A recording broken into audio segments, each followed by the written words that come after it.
જય સચ્ચિદાનંદ. આપ સૌની અંદર બિરાજેલા પરમાત્માને અત્યંત ભક્તિપૂર્વક અભેદ ભાવે નમસ્કાર નમસ્કાર નમસ્કાર.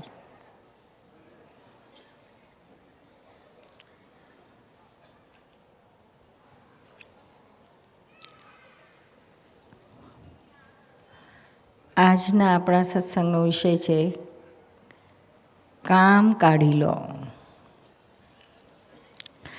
આ વાક્ય દાદા વારે વારે કહેતા હતા. નાનકડો છે, 3 જ અક્ષર શબ્દોનું વાક્ય છે, કામ કાઢી લો. પણ ખૂબ જ માર્મિક અને ગૂઢ શબ્દ હતો. કામ કાઢી લો એટલું કહે, પણ હવે કામ કાઢવું કઈ રીતે કાઢવું? કામ કાઢી લો એટલે શું કહેવા માગે છે? કોને કામ કાઢી લેવાની વાત કહેવામાં આવે છે? એ બધી સમજ જ્યાં સુધી આપણને ક્લિયર ના થાય ત્યાં સુધી કામ કેવી રીતના નીકળી શકે? એટલે દાદા વારે વારે વારે વારે કહેતા હતા, કામ કાઢી લો, કામ કાઢી લો.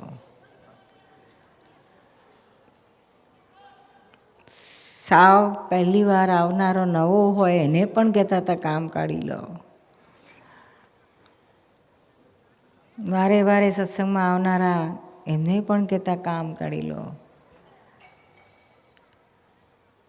અને એમના સત્સંગ સાનિધ્યમાં પડી રહેનારાઓને પણ કહેતા કે એકદમ કામ કાઢી લો. એટલે આ કામ કાઢી લો શબ્દ દાદાનો હતો તો ખૂબ માર્મિક, પણ દરેકને માટે કહેતા હતા. એટલે દરેકને કહેવામાં કઈ દ્રષ્ટિથી કહેતા હતા એ ખૂબ જ અગત્યની છે. સાવ નવા આવનારને કહેતા કે કામ કાઢી લો એટલે કે ભાઈ તું સંસારમાં અનંત અવતારથી આ રઝળે છે, દુઃખોમાં અટવાયેલો છું, મૂંઝાયેલો છું, ભટકેલો છું, કેટલી ચિંતાઓથી આ બધાથી તું ઘેરાયેલો છું. એવા બધામાંથી તારે પાર નીકળવો હોય તો તું અહીં આય અને કામ કાઢી લે તારું. દાદા કાયમ કહેતા કે આ અમારો કોઈ વાડો નથી, ધર્મ નથી, સંપ્રદાય નથી, આ કોઈ દુકાન નથી, કશું નથી.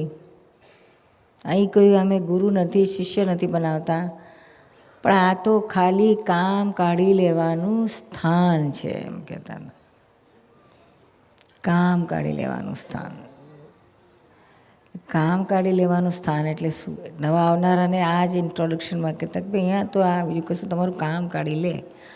અહીંયા મારે કે તારે સંપ્રદાયમાં ગાલું નથી કે સારે શિષ્ય બનાવવું નથી ગુરુ મારે થવું. ગુરુ થાય તો પછી આગળ ગુરુ દક્ષિણાની વાત આવે ને, તો એની મારે તો જરૂર નથી કે છે. આ માર્ગમાં આવું કશું હોય જ નહીં કે તારું કામ કાઢી લે. હવે કામ કાઢવાનું એટલે પેલો નવો પહેલી વાર આવનારો પણ હોય તો એ વિચારે કે મારે શું કામ કાઢવાનું છે? તો કે આ દુઃખોમાંથી તું છૂટ, આ અજ્ઞાનતામાંથી છૂટ, આ ભ્રાંતિમાંથી નીકળ. ભ્રાંતિ શેની? તો કે હું કોણ છું એની. જે દેહ છે, જે નામ છે તેને જ હું છું માનીને ચાલીએ છીએ અને જીવીએ છીએ. એમાં જ અટવાયા કરીએ છીએ, એમાં જ ગૂંચાયા કરીએ છીએ. અને એમાંથી બહાર નીકળવા માટે માણસ ધર્મ કરે છે, વ્રત કરે છે, જપ કરે છે, તપ કરે છે, ઉપવાસ કરે છે, ધ્યાન કરે છે, બધું ખૂબ કરે છે, પણ ઠેરનો ઠેર આગળ એની કંઈ પ્રગતિ થતી નથી. એ ગુચ્છામણમાંથી બહાર આવતો નથી. ધ્યાન કરે એટલે ઠંડક લાગે, શાંતિ લાગે, બહાર બધું રળિયામણું થાય, ભોગવટા ઓછા લાગે, પણ જ્યારે મોટો કર્મનો ફટકો આવે ત્યારે પાછો હાલી જાય. ત્યારે કશું એને કામ ના લાગે. બધું જ એને ગુચ્છવાડામાં નાખી દે, ભોગવટામાં નાખી દે. ત્યારે પાછો એ તાશ થઈ જાય કે હવે આ મારું કંઈ કામ થયું નથી એમ થાય ને. ઘણીવાર મરતા સુધી એને આ વસવસો રહે છે કે શું મારું કામ થયું નહીં. આ તો સાધારણ જાગ્રત થયેલાને જ આટલું ખબર પડે, બાકી તો બીજા બેભાનપણામાં મરી જાય તો ખબર ના પડે. આપણે કંઈ કામ કાઢી નાખવા માટે જન્મ્યા છે એવી કશી ખબર ના હોય. પણ જે સાધારણ જાગૃતિ માયા હોય અધ્યાત્મની, એને આટલું તો થાય, ટચ કરે. તો એને દાદા વારે વારે જ્યારે મળે ત્યારે કહે કેમ કે તારું કામ કાઢી લે, આ ભાનતીમાંથી નીકળ બહાર. આ ત્યાં સુધી કે ભાઈ અત્યારે આ હળાહળ કળિયુગમાં આપણે આવ્યા છીએ, આમાં અત્યારે જો તમે આ કામ કાઢી નહીં લો તો હવે પછીનો કાળ તો એથી પણ ભયંકર આવવાનો છે. આની આ દશામાં જો આપણો દેહ છૂટી ગયો તો ફરી પાછા ઉતરતા કાળમાં જ જન્મના, ને ઉતરતા કાળમાં જન્મ લીધા કરીએ તો ઓર પડતીની પડતી જ થયા કરશે. એટલે એમાંથી બહાર નીકળો એમ કહે. એમાંથી બહાર નીકળવા માટે આ સાચા વિજ્ઞાનને, આત્મવિજ્ઞાનને સમજો છું. ધર્મ તો બધા કરે જ છે, કંઈ દાડો વળતો નથી, કોઈ શક્કરવાર થતો નથી. વિજ્ઞાન, આત્મવિજ્ઞાન, અધ્યાત્મ વિજ્ઞાનને સમજો. એ એમને ખાસ ઠોકીને બધાને સમજાવતા હતા.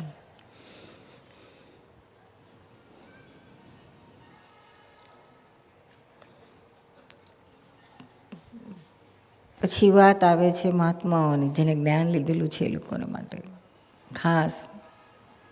આ ખરેખર તો જેણે આ જ્ઞાન લીધું છે એના માટે આ વધારે સમજવાની વાત છે કે મળી તો ગયું તોય છતાંય દાદા કહે છે કામ કાઢી લો, કામ કાઢી લો, કામ કાઢી લો.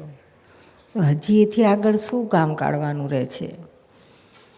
તો દાદા કહેતા કે ભાઈ પૂર્ણાહુતિ કરી લો. હું છું ને આ જ્ઞાન દીવો ઝબકે છે, જ્યાં સુધી ઝળકે છે ત્યાં સુધી તમે તમારું કામ કાઢી લો. કામ કાઢવાનું એટલે કઈ રીતે કામ કાઢવાનું? કહે તો બહુ લોકોએ દાદાને બહુ રીતે ફેરવીને જુદી જુદી જગ્યાએ જુદી જુદી વાતોમાં રેફરન્સમાં દાદાને આ પ્રશ્ન બહુ વાર પૂછેલા છે જુદા જુદા લોકોએ કે દાદા કામ કાઢી લો એટલે શું કહેવા માગો છો? કામ કાઢી લો એટલે શું કહેવા માગો છો? દાદા દરેક નિમિત્ત આધીન જુદી જુદી વાતો કરેલી છે. એ બધાને આપણે સાંકળીએ અને આપણા માટે બધી જ વાતો છે એમ લઈએ તો આપણને એક નવી દિશા મળશે પુરુષાર્થની, પુરુષ થયા પછીના પુરુષાર્થની.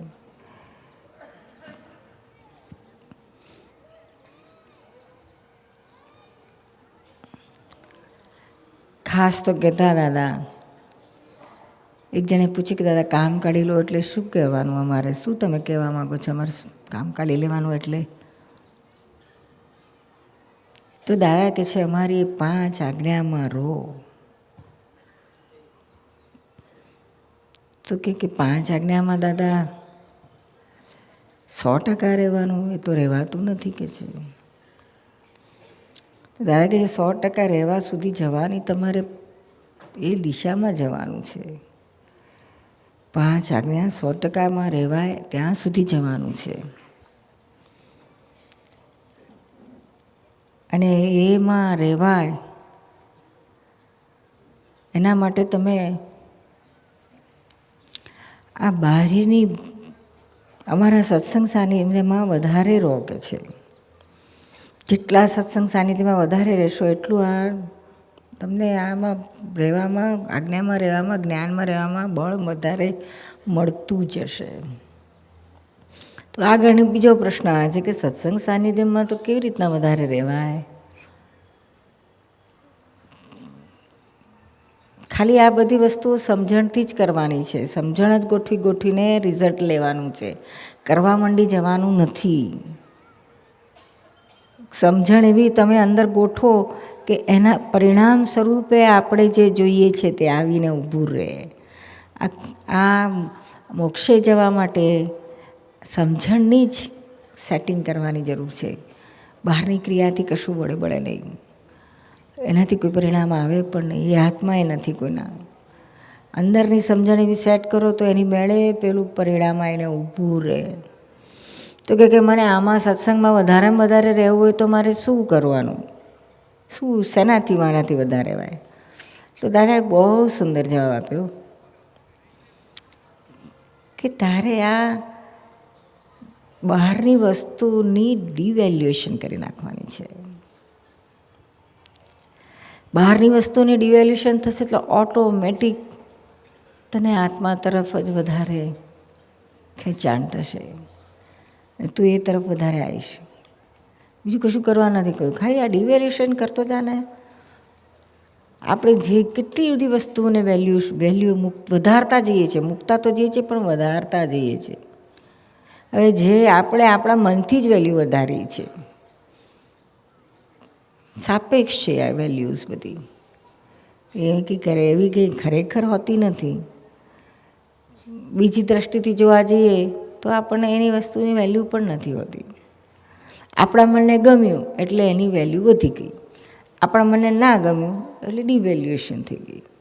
આ વ્યવહારમાં આપણે જોતા જ આવ્યા છીએ. આપણને જે વસ્તુ ગમી હોય, હું તો ઘરમાં જોતી હોઉં છું. અમારે ત્યાં તો આપતપુત્રીઓ હોય છે ને, તો કોઈક વસ્તુ હોય, બધી આ 5-6 આપતપુત્રીઓ હોય, તો કોકને એક બાટલી બહુ ગમી હોય તો એ રાખ કરે, બીજી કશે કચરો છે નાખ કરે, પેલી કચરામાં નાખ્યા અને પેલી ઉપાડીને લઈને મૂકી દે પાછી. એટલે હું સ્ટડી કરું બેઠા કે આને મનનું એની વેલ્યુ નથી એટલે નાખી આવે છે, પેલીને બહુ ગમે છે, વેલ્યુ છે એટલે પાછી લઈ મૂકી આવે છે. એવું આપણે આપણા ઘરમાં આપણા જીવનમાં કેટલું કરતા હોઈએ છીએ. મનથી જ છે ને આ વસ્તુની બધી વેલ્યુ બધી મનથી જ છે ને. એટલે એ જ વસ્તુ જ્યારે આપણને ના ગમે તો વેલ્યુ ઉતરી જાય છે. આ વસ્તુઓ માટે છે તેવી જ રીતે વ્યક્તિઓ માટે પણ એમ જ છે. જે વ્યક્તિઓ આપણને બહુ વાલી લાગતી હોય ને આપણને બહુ માન આપતી હોય ને બહુ આપણે મીઠાશ રાખતી હોય આપણી જોડે, તો આપણને એની બહુ વેલ્યુ લાગે, એનામાં બહુ એટેચમેન્ટ લાગે, ત્યાં બહુ ખૂબ રાગ થાય. પછી ક્યાં એના તરફથી કંઈક જરાક માકું આવે તો પછી આપણું વેલ્યુ એની ઉતરી જાય, ના ગમતા થાય એટલે ઉતરી જાય. પછી ભલે ને ગમે તે હોય, નજીકના સંબંધી કેમ ના હોય. આ આપણી જ સમજણની વેલ્યુએશન છે ને. દાદાએ કેવું સુંદર સમજાવ્યું છે કે ખાલી વેલ્યુએશનમાં જ તમે જાગ્રત રહો, કોને વેલ્યુ આપવા જેવી છે. તો વિચાર કરો કે આ દુનિયામાં કઈ વસ્તુને વેલ્યુ આપવાની છે. કાલે રાતે જ નાટકમાં ના પેલી છોકરીઓ બોલી, દાદાએ ચોખ્ખું કહ્યું છે, મોટા બંગલા હોય પણ બંગલાવાળાઓને દાદાએ કહ્યું કે એ બંગલો શું કહે છે તને, કે હે માલિક તું જવાનો ને હું તો રહેવાનો, માટે તું મારી માયા ના કરીશ. એ બધી જ વસ્તુમાં એ જ છે ને. આપણે તો આ તો જવાનું જ છે, બીજું બધું રહેવાનું છે. દાગીનામાં આપણે માયા કરીએ, મોહ કર્યા કરીએ, પણ એ તો રહેવાના છે ને, આપણે જવાના છે. ઘર રહેવાનું, આપણે જવાના, સગાવાલા રહેવાના, છોકરા છે અહીંયા બહુ બધા રહેવાના, આપણે જવાના. જે વસ્તુ છે જ નહીં કાયમી, ત્યાં ક્યાં વાત કરવાની રહે છે જ. એટલે આ ડિવેલ્યુએશન કરી નાખો તો ઓટોમેટિક તમને મોકળાશ મળશે, હળવાશ મળશે. બહારથી છૂટ્યા તો પછી અંદર તો તમારું જાગૃત કરી આપ્યું જ છે. આત્માની જાગૃતિ એ થયેલી જ છે. જે બહાર મોકળાશ મળી તો ઓટોમેટિક અંદર જ તમે એકાકાર રહેવાના છો. એટલે આ બહુ ઊંચી વાત છે કે ભાઈ ડિવેલ્યુએશન કરી નાખો. પછી પાછું એક જણે પૂછ્યું કે દાદા કામ કાઢી લેવું એટલે શું કહેવા માંગો છો?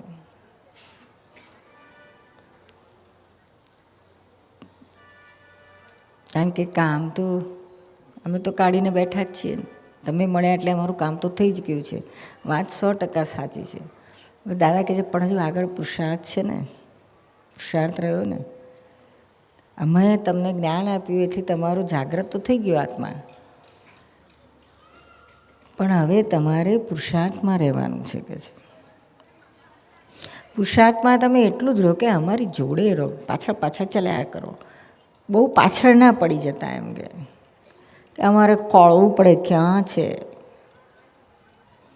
એટલા પાછળ ના પડી જતા. એમ કે અમારી દ્રષ્ટિમાં રહો, એટલા પાછળ પાછળ આવો કે છે. એટલે કદમ મિલાઈને ચાલો, એટલા જોડે ને જોડે જ રહો, વધારે ને વધારે સાથે ને સાથે જ રહો. એમ કે કેટલી સરસ વાત કરે છે દાદા.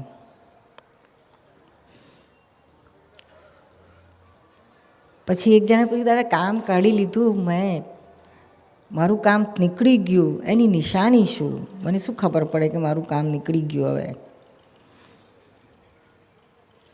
એક ભાઈએ પૂછ્યું. દાદા બહુ સરસ કહ્યું કે તું એટલો બધો નિર્લેપ થઈ જાય કે તારી પત્ની કોઈ બીજા પુરુષ સાથે રખડતી હોય તો એ તારું પરમાણુ હાલે નહીં,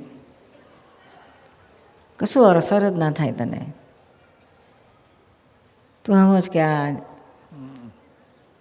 તને જ્ઞાન પૂર્ણ પચી ગયું છે, તારું કામ થઈ ગયું કે છે. સૌથી વધારે એટેચ ત્યાં હોય, ફાઇલ નંબર 2 જોડે, નજીકની ફાઇલ જોડે.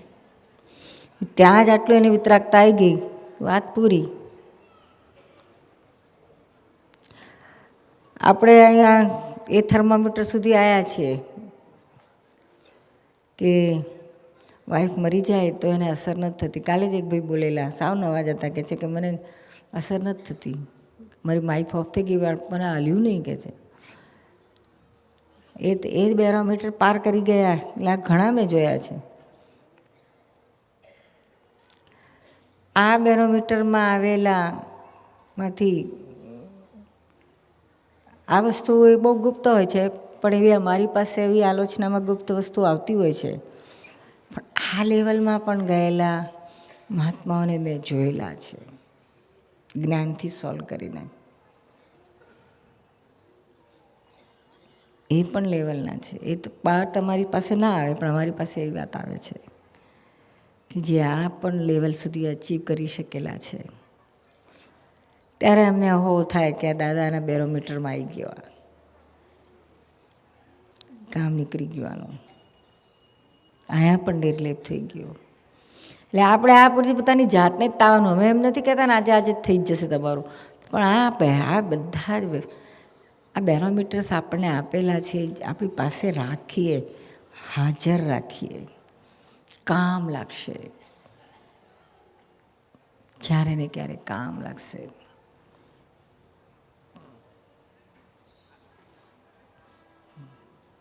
પછી બીજું ભયની બાબતમાં કહેલું કે ભય પ્રાકૃતિક છે, સંજ્ઞામાં વણાયેલો છે. જીવ માત્રને આહાર, ભય, મૈથુન, નિદ્રા, આ 4 સંજ્ઞાઓ દરેક જીવને પ્રકૃતિમાં વણાયેલી જ હોય છે. એક મનુષ્ય એક એવો છે કે જે માનસિક, જે આ 4માંથી 2 ટોટલ માનસિક છે, ભય છે, મૈથુન છે, એ પુરુષાર્થથી બહાર નીકળી શકે છે. મનુષ્ય બીજા કોઈ ના નીકળી શકે, મનુષ્ય સિવાયના ઇતર પ્રાણીઓ, પણ એ બહાર નીકળી શકે છે. પછી છેવટે તો આહારને નિદ્રામાંથી પણ નીકળી જાય છે, છેલ્લી કક્ષામાં કેવું જ્ઞાન થાય ત્યારે. એ લાસ્ટ ચરમસીમા સુધી પહોંચી શકાય એવું પુરુષાર્થ બળ મનુષ્ય પાસે છે.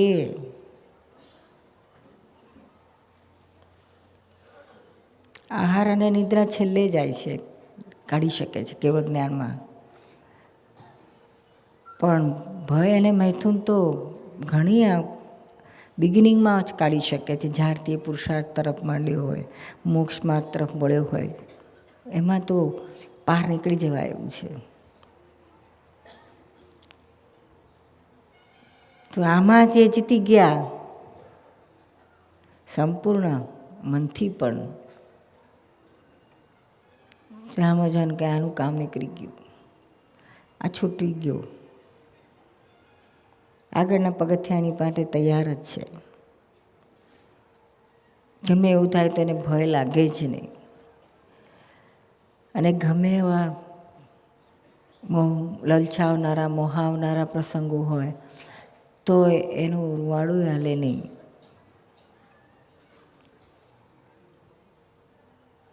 એવું એનું થઈ ગયું હોય સમજવાનું કે આનું કામ નીકળી ગયું. કેટલી બધી સરસ વાતો છે દાદાની. આ બધા આમ બહુ સુંદર રીતે એમણે એક જુદી જુદી રીતે આપણને એલોબોરેટ કર્યા છે, જેથી કરીને આપણે સમજી શકીએ અને એ તરફ પુરુષાર્થ કરી શકીએ.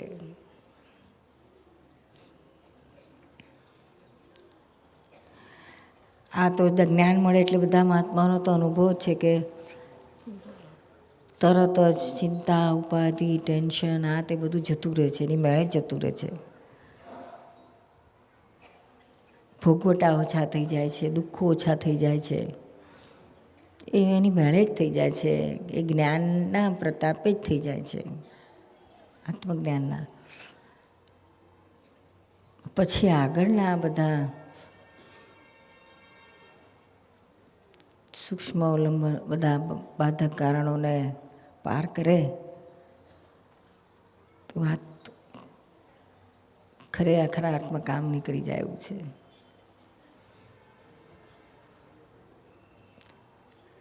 અને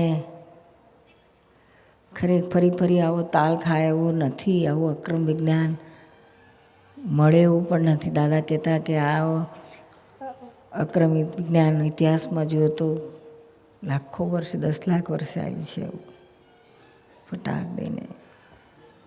નહીં તો ક્રમે પગથિયે ચડતા નાકે દમ આવે તો કશું વળે નહીં. એમાંથી છૂટવા માટે આ શોર્ટકટ મળ્યો છે તો કેમ એનો લાભ ના લઈ લઈએ? પછી એમાં પ્રમાદ કરવા જેવું નથી.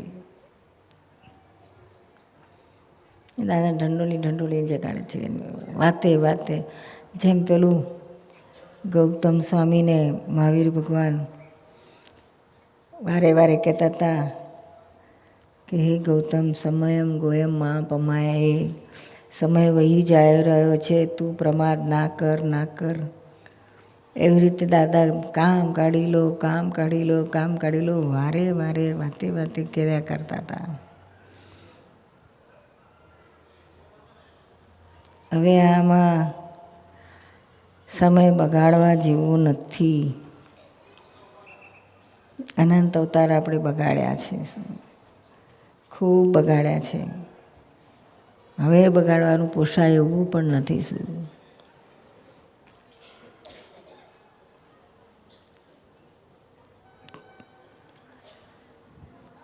અને ખરેખર ઘણા એની પાછળ મંડી પણ પડે છે. શું આજ જેના જીવનનો ધ્યેય આ જ હોય છે કે આ બધામાંથી છૂટી અને એક જ લક્ષ્ય, એક જ વાત, મારે છૂટવું છે. અને જેને છૂટવું છે એને બધા રસ્તા મળી આવે જ છે છૂટવાના. એના માટે અઘરું નથી રહેતું. પછી જેને નથી છૂટવું તેના માટે બધી મુશ્કેલી છે. એટલે ખરા અર્થમાં જે સાચા બધા જ્ઞાનીઓ હોય છે એમની તો એક જ કામના હોય છે. શ્રીમદ રાજચંદ્રે કહ્યું છે ને કે અમે તો કેવળ સતના જ કામી છે. સત એટલે વિનાશી આત્મ તત્વને માટે એના જ કામી છીએ. બીજી કોઈ કામના જ નથી જીવનમાં. બીજું બધું હોય પણ એમાં એ પોતે ના હોય, એમાં એની કામના ના હોય. એટલે એવા સતના કામી, આત્માના જ કામી, છૂટવાના જ કામી. એ જ કામના જ વસ્તુ આપણને બધા જ રસ્તા ખુલ્લા કરી આપતી હોય છે. ક્યાંયથી બંધાય નહીં, ક્યાંય લેપાય નહીં, અસત છૂટવાના કામી.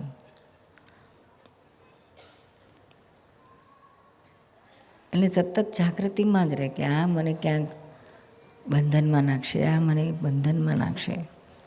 એની જાગૃતિમાં જ હોય સતત. એની એવી જાગૃતિ ઉત્પન્ન થઈ ગયેલી હોય આ કામનાના આધારે, છૂટવાના કામનાના આધારે જ. એટલે બીજું કશું ના આવડે તો આટલું જો અંદર થઈ જાય કે ના મારે આ બધાથી છૂટવું છે, છૂટવું છે, છૂટવું છે, તો એની પાછળ ઓટોમેટિક બધું આવે એવું છે. રસ્તા બધા જ મળે એમ છે.